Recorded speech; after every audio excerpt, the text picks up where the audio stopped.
Bonjour tout le monde et bienvenue dans cette nouvelle vidéo donc, où on va parler du rangement, toujours et encore des nouveautés qui sont arrivées le week-end dernier en boutique et notamment des nouveaux tampons de différentes marques, donc l'encre et l'image, mes petits ciseaux.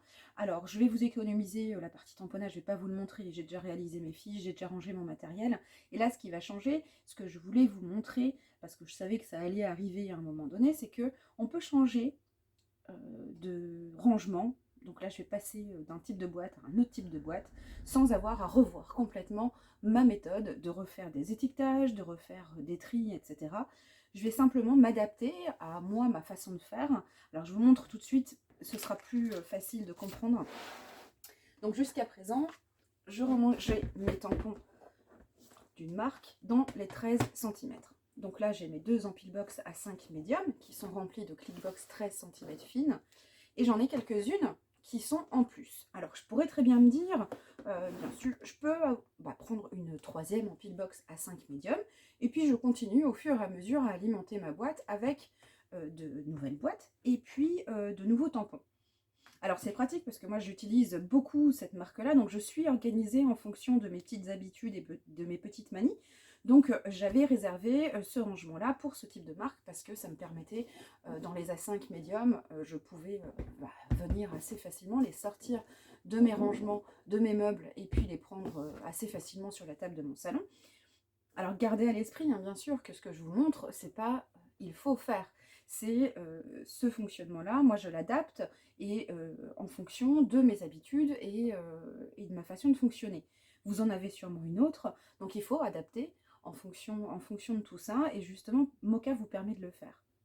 Donc là, je pourrais refaire un rangement, ce rangement-là, je pourrais en refaire un troisième, et puis ça me permet voilà, de pouvoir les ranger confortablement. Je peux même les mettre les uns au-dessus des autres dans une étagère, sans problème. Mais voilà, j'avais envie de passer, je me dis là, j'en ai quand même beaucoup. Et puis aussi, rentre en ligne de compte, une petite activité que je ne plébiscitais pas du tout il y a quelques mois ou il y a quelques années, le tamponnage, la colorisation et le découpage d'embellissement. Donc voilà pourquoi je me suis dit que j'allais prendre ces boîtes-là pour organiser mes découpes, mes embellissements, toutes mes petites choses colorisées que je vais pouvoir retrouver ensuite très facilement lorsque je vais avoir besoin de choses dans d'autres projets. Je vais pouvoir aller piocher au même endroit tout ce que j'ai fait dans les semaines et les mois précédents. Je vais donc passer sur un format 21 cm. Je vais ranger tout ce qu'il y a là-dedans dans des boîtes un peu plus grandes. Alors là, moi j'ai des boîtes qui étaient vides, puisque voilà ce que j'ai fait il y a 2-3 ans, tout le matériel que j'avais il y a 2-3 ans, j'ai fait un gros tri dans mes affaires, donc ça m'a libéré des boîtes, et donc du coup je peux moduler avec tout ce matériel-là. Alors bien sûr, j'aurai moins de clickbox 21 cm que de 13 cm. Et là, ce qui est important et ce qu'on va voir, c'est que je ne vais absolument pas faire d'étiquetage de rangement. Je ne vais pas avoir à soit faire des photocopies de packaging que j'ai plus, enfin que j'ai, mais bon, j'ai pas envie d'aller chercher mes packaging pour pouvoir refaire voilà, peut-être des photocopies ou de les remettre sur mes boîtes pour savoir ce qu'il y a à l'intérieur. J'ai pas à réétiqueter des boîtes. Je m'économise tout ça, je vais aller vraiment très vite, mais la première chose qu'il va falloir que je fasse, c'est que je référence les rangements en plus que je vais rentrer dans mon organisation. Donc je vais avoir besoin de mon mémo rangement. Donc là, toutes mes 13 cm, elles vont forcément se libérer. Dans les 13, j'ai aussi des dies que j'ai mis à l'intérieur. Alors je pourrais, j'ai de la place encore dans mes 21 fines, je le vois en un seul coup d'œil, j'ai pas des croix partout. Donc je sais que s'il y a des fines, il y a des médiums, donc ça m'oriente aussi sur le type de tampon, si j'ai du clear, si j'ai du cling, etc. Par contre, du coup, je sais, parce que j'ai l'habitude d'ouvrir mes boîtes, je sais non plus que j'ai pas une place conséquente dans ce qui me reste. J'ai des moitiés de boîtes ou des quarts de boîte. Donc, je vais voilà, compléter avec d'autres 21 cm fines et puis je vais ranger tous mes nouveaux tampons dans les nouvelles. Par contre, là, j'en ai déjà 24. Il va falloir que je fasse un petit peu plus. Donc là, j'avais laissé un petit espace disponible au cas où. Donc je vais simplement rajouter des petites colonnes. Et puis pour ça, j'utilise mes règles Cut-A-Line. Je vais prendre un marqueur.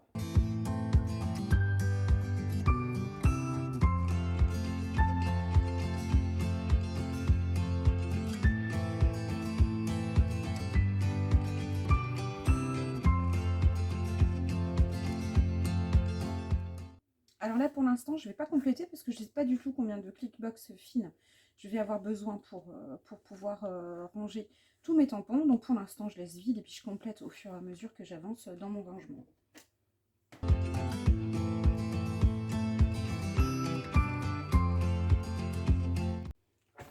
Alors là, je vais forcément avoir besoin de mes fiches puisqu'il va falloir que je change le numéro sur mes fiches. Elles ne sont plus du tout rangées au même endroit. Donc il va falloir que je remette tout ça à jour. Voilà pourquoi je le fais au crayon. Comme ça, j'ai plus qu'à gommer et à changer le numéro. Donc pour aller plus vite, étant donné que je suis organisée comme ça, vous voyez, j'ai déjà réalisé voilà, les tamponnages des nouveautés qui sont entrées. Donc là, pour aller plus vite, je vais tout simplement retrier mes fiches par numéro. Comme ça, à chaque fois que je prends la boîte 1, je vais aller 1, 2, 3, 4, 5. Donc j'aurai les fiches correspondantes à chaque fois pour aller beaucoup plus vite.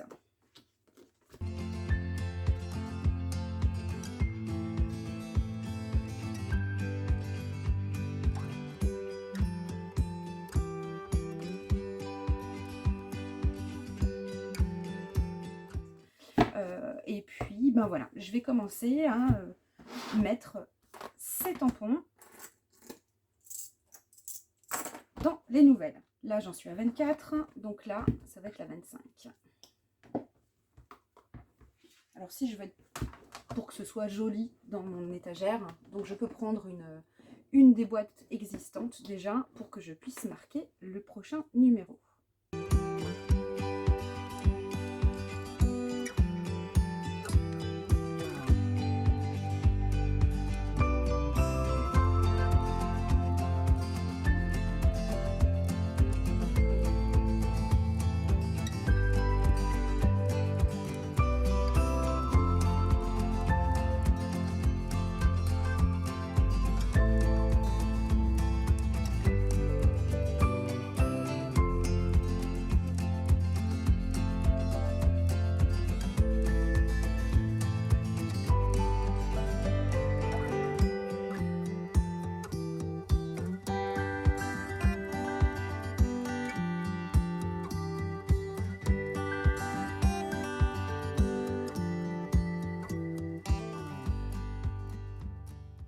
Voilà, alors je m'arrête au bout de la première boîte, comme ça me permet de faire un point. Donc j'ai mis l'équivalent de 3 13 cm fines dans une 21 cm. Comme ça vous montre, en fonction de la taille des collections de tampons, ça vous montre un petit peu tout ce que vous pouvez mettre en passant d'une taille à une autre.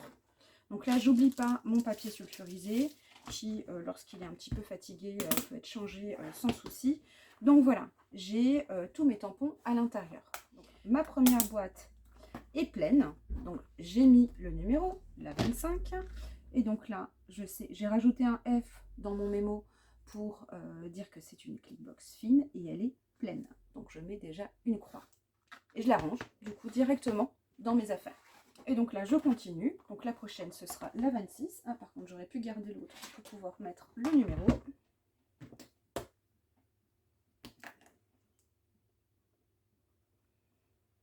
La 26. Et donc, je continue comme précédemment.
Voilà, donc il me reste quelques boîtes encore, donc je vais les remettre dans mon petit stock de rangement disponible. Là, j'ai tout vidé, à part, vous avez vu, j'ai tout gommé, donc j'ai tout ça de libre, à part 2 boîtes où j'ai des dies à l'intérieur. Alors, étant donné que j'ai gardé ces rangements tels quels, je les laisse à l'intérieur, je les trouve tout de suite, je sais qu'ils sont là-dedans. Par contre, si je voulais complètement modifier, à ce moment-là, je regarderai dans les autres boîtes où j'ai des emplacements avec des feuilles magnétiques que j'ai mis avec un dé, et puis je reporterai les dies dans ces boîtes-là et je libérerai tout ça. Ici, les boîtes supplémentaires, je vais tout simplement effacer. Alors, soit j'efface, soit je laisse dans mon stock comme ça je sais que j'ai déjà des boîtes d'identifier. Si je devais avoir peut-être un 3e rangement de cette sorte-là. Pour l'instant, je ne sais pas au niveau de la place que ça va représenter, au niveau de mes embellissements. Je pense que déjà commencer avec ça, ce sera très bien. Je ne vais pas effacer mes boîtes pour l'instant, je vais les laisser comme ça. À cet endroit-là, et puis peut-être que je vais modifier encore d'autres choses, peut-être que je vais ranger d'autres choses à l'intérieur de ces boîtes. Donc voilà, j'avance doucement, je me cale pas forcément sur une organisation. Là, pour les embellissements, j'attends de voir. Ici, j'osais espérer éviter à refaire un mémo. Là, je commence à avoir plus de fines finalement. Donc j'avais hésité au départ à faire 2 colonnes pour les clickbox 21 cm. J'aurais dû finalement. Voilà, les 26 on en a peut-être un peu moins et les 16 aussi, mais parce que c'est dans notre organisation. Voilà, après si j'ai à refaire un mémo, ma foi c'est une feuille à 4 et puis 10-15 minutes à refaire les colonnes. Donc c'est pas non plus bien méchant. Maintenant, vous avez vu, je suis allée assez vite. J'ai mis quoi? Une demi-heure, 3/4 d'heure à tout remettre dans les autres boîtes. J'ai gommé les fiches. Les fiches sont identifiées maintenant avec les nouvelles boîtes. Alors, pour information, de 25 à 37, oui, 12 boîtes. 12 boîtes fines pour ranger tout ce qu'il y avait dans les 13 cm. Donc, tout a été réidentifié. Maintenant, je suis allée, effectivement, comme je vous le disais, je suis allée très vite. Pourquoi? Parce que je n'ai pas réfléchi au classement, je n'ai pas réfléchi au tri. Donc, du coup, j'ai enchaîné, j'ai rempli mes boîtes au fur et à mesure. Le tri, c'est maintenant que je vais le faire.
Donc notre matériel, c'est là-dedans, c'est dans nos organiseurs qu'on les cherche. C'est plus là-dedans, c'est plus dans nos rangements. Au départ, ça prend un peu de temps à tout référencer, mais ça permet aussi de faire le point à un moment donné quand on en a un peu de partout. On se dit, bon tiens, on va prendre le temps, on va commencer par les tampons clean, on va commencer par les tampons cling, ou alors par les tampons bois, ou alors pour les dies, etc. On avance doucement, à son rythme, et puis vous voyez tout le temps que j'ai gagné lorsqu'à un moment donné, vous arrivez à une situation où vous vous dites, ah, va falloir que je change un petit peu ma méthode, ça prend trop de place, ou alors c'est plus adapté. Voilà, on peut changer très rapidement d'organisation et puis avoir plus de temps, forcément, pour pouvoir faire. Alors, je vais peut-être changer encore d'organisation, peut-être que je vais mettre des choses où je vais peut-être remettre des tampons dedans, je n'en sais rien. Ces boîtes, elles sont identifiées, elles sont à disposition, elles sont référencées dans le mémo-rangement, je sais qu'elles sont vides, mis à part 2 boîtes où j'ai des dies. Donc je vais attaquer la partie embellissement pour ranger pas mes embellissements, mes découpes, pardon, mes petits tamponnages, coloriages, etc.